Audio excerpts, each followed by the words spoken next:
नमस्कार दोस्तों। आज मेरा वीडियो बनाने का सिर्फ और सिर्फ एक ही मकसद है कि गुरु की महिमा को बताने का, जिसे इस संसार में कोई भी नकार नहीं सकता।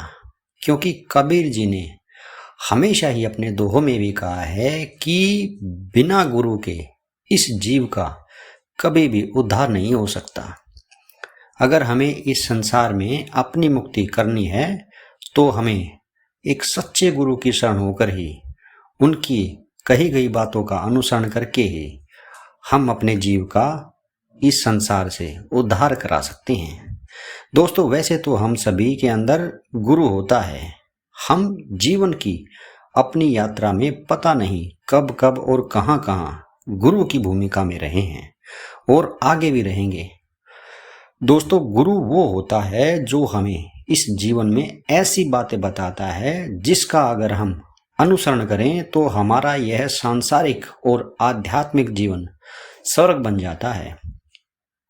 इसलिए कबीर जी ने भी कहा है, गुरु गोविंद दोऊ खड़े काके लागू पाए, बलिहारी गुरु आपने गोविंद दियो मिलाए।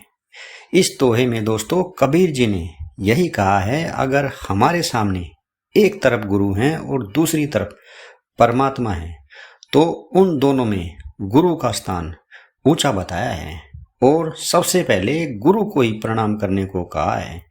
क्योंकि हमें तो पता ही नहीं था कि भगवान कौन है, कैसा है, कहाँ है।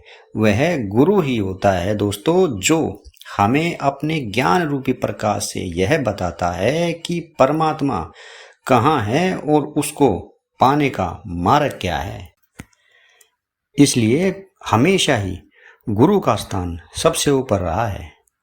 दोस्तों, आप इसका सीधा उदाहरण यही देख सकते हैं कि कबीर जी स्वयं ही परमात्मा थे, परम ब्रह्म थे, परंतु जब वो इस मनुष्य देह में आए तब उन्होंने भी रामानंद जी को ही अपना गुरु बनाया था।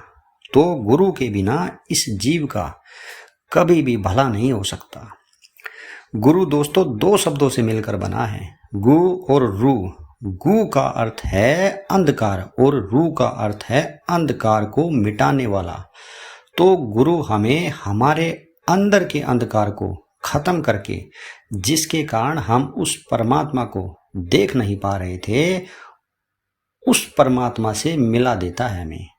गुरु अपने ज्ञान रूपी प्रकाश से इस जीव की आंखों पर जो माया का पर्दा पड़ा हुआ था उसे हटाकर हमें उस सतगुरु को देखने का प्रकाश देते हैं। तो दोस्तों, फिर से आप सभी को टीचर्स डे की हार्दिक शुभकामनाएं और मैं कबीर जी से प्रार्थना करता हूं कि आप सभी को भी एक सच्चे गुरु से भेंट कराए, जिससे आप भी अपने जीव का उद्धार कर सकें। धन्यवाद दोस्तों।